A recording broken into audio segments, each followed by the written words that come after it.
right? Film time. Or it just was film time. Now it's review time. Car park time. Okay, tonight's film was Morbius. Now, I wasn't actually going to bother coming to see this because I was I was expecting it to be dreadful.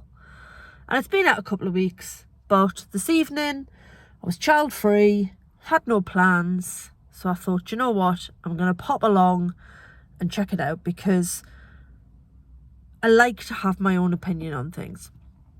And I will read stuff, I'll read reviews, I'll quote Mark Kermode, but at the end of the day, I want to see it for myself and I want to have my own opinion on it. So I came to see it. It's not awful. And I really thought it was going to be. So that's a big positive. I will be honest and say I know absolutely nothing about the character of Michael Morbius or the comics that he comes from. There was mention of a special school in New York for gifted children, which made me wonder if he's an X-Man, but I have no idea if that's true or not. So I came into this knowing absolutely nothing apart from what I'd seen in the trailers. And I think part of the reason I was so apprehensive was because of Jared Leto. Because the last thing I saw Jared Leto in was House of Gucci, where he had easily the worst Italian accent I've ever heard. It is the Italian equivalent of Dick Van Dyke's Cockney accent in Mary Poppins. And I know I shouldn't be talking about House of Gucci because I've just been to see Morbius, but I still can't stop thinking about how bad his accent and indeed performance in House of Gucci was. And when I reviewed it, apart from being absolutely incredulous about how dreadful he was, I talked about the fact that he won an Oscar for Dallas Buyers Club. I'm sure I talked about that. He blew me away in that film. Him and Matthew McConaughey are both absolutely superb in Dallas Buyers Club. It's a great film. It's not for kids. It's definitely a 15, if not an 18. There's some quite sexy scenes in it. Obviously it's about AIDS and HIV and it's incredibly sad. Jared Leto was so good in that film. I think he plays a transgender character. I want to say called Raylene. He was so good. So good. And then House of Gucci. With other stuff in between. So I was a little bit like, I'm a bit like, when I see his name now, I'm going to go, have we got another Bala Gucci on our hands? But thankfully not. Didn't actually irritate me that much.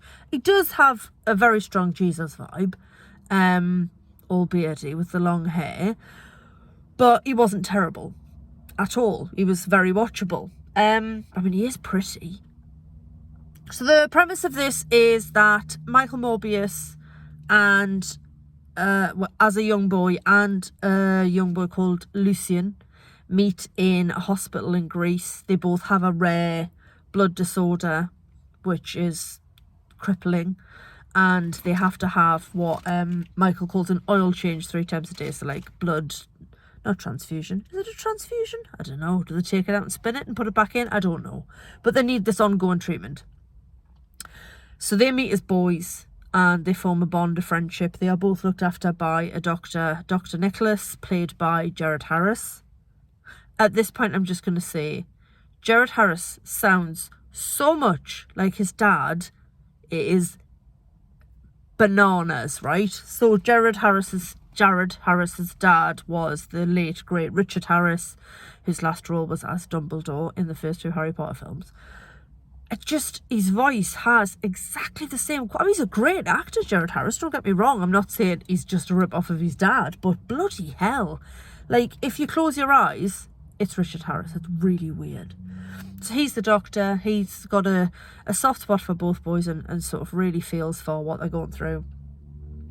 And Michael grows up to be a gifted doctor, all-round good guy, winner of Nobel Prizes, but what he really wants to do is find a cure for whatever it is that him and Lucian, who's referred to as Milo all the way through the film, which they do explain, He wants to find a cure for himself, for him, for all the other children that, you know, he's looked after through his medical career.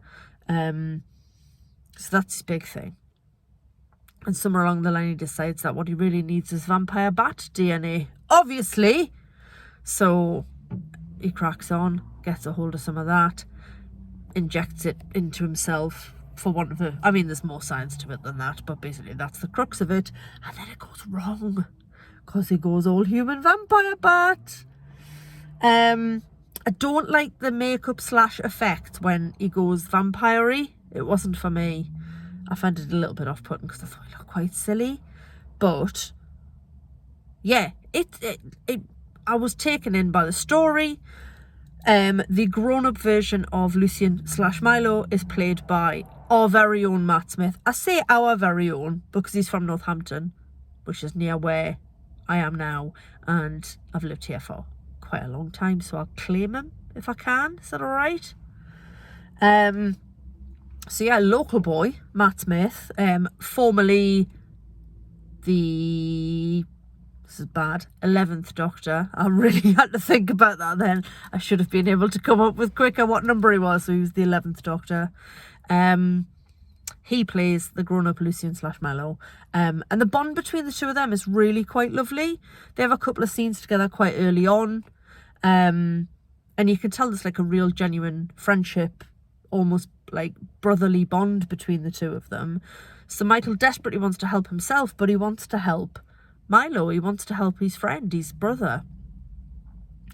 Yeah, I mean, I can't really say much more plot-wise without big old spoilers. So in summary, not as bad as I expected. Good performances all round. Yes, even from Jared Leto. Effects were good. Like I say, I didn't like the face look on Morbius, but you know, that's me nitpicking.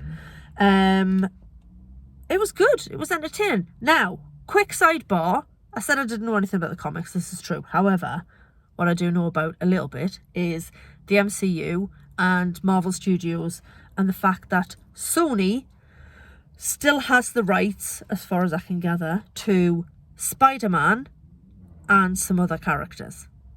Some other Marvel comic characters don't fully belong to Marvel Studios, because Marvel Studios didn't exist until it started making Iron Man, etc. and so on in 2008. So when you've seen Sam Raimi's Spider-Man films with Tobey Maguire, and then the Amazing Spider-Man films with Andrew Garfield, they are Sony Pictures films. And when it came to Tom Holland as Spider-Man in the Marvel Cinematic Universe and being part of the Avengers, he was basically like on loan. It's like a transfer deal. Pop across and play with the Avengers, but you have to come back. So I dare say between the two of them, like that people, between Miss Sony and Mr. Marvel, they're like hashing out the details. But yeah, Morbius clearly belongs in that world, where you've also got Venom, Tom Hardy's Venom, plays into this as well. There's definitely some multiverse vibes towards the end. There are 2 post-credit sequences. I'm trying not to give too much away. I'm also not making a huge amount of sense. I think I'm tired, or indeed cold in the car, or both. But it was better than I was expecting. I think it helped that my expectations were low, but it wasn't dreadful. Jared Leto wasn't awful. Jesus, I mean, shirtless, again, hello, and that's not normally my vibe. I'm not normally the woman who goes, oh, look at him with his shirt off, but look at him with his shirt off. I've totally been distracted by thinking about Jared Leto with that shirt on. Dear God, get a grip, Katie, come on. I mean, at least he's older than me. It's not like when I look at Tom Holland the same way. I mean, I don't. He's very young. Yes, Jared Leto wasn't awful. Matt Smith was brilliant because he is. Tyrese Gibson plays one of the cops, FBI agent, liked him. Couldn't place him, was like, I know who you are, just can't remember your name. Tyrese Gibson is his name. And yeah, it cues up a sequel and more, as I say, multiverse shenanigans with other characters who've appeared in the most recent Spider-Man films. I think I can say that. I'm not going to say any more because that might be spoilers. It was all right. And I'm tired and I'm going to bed. See it, don't see it. do as you wish. It's all right. I think I'm done. Yeah, enjoy. Have a nice evening. You could be watching this at 10 o'clock tomorrow morning. Who knows? I'm totally going to go now because I'm rambling. Thank you and good night.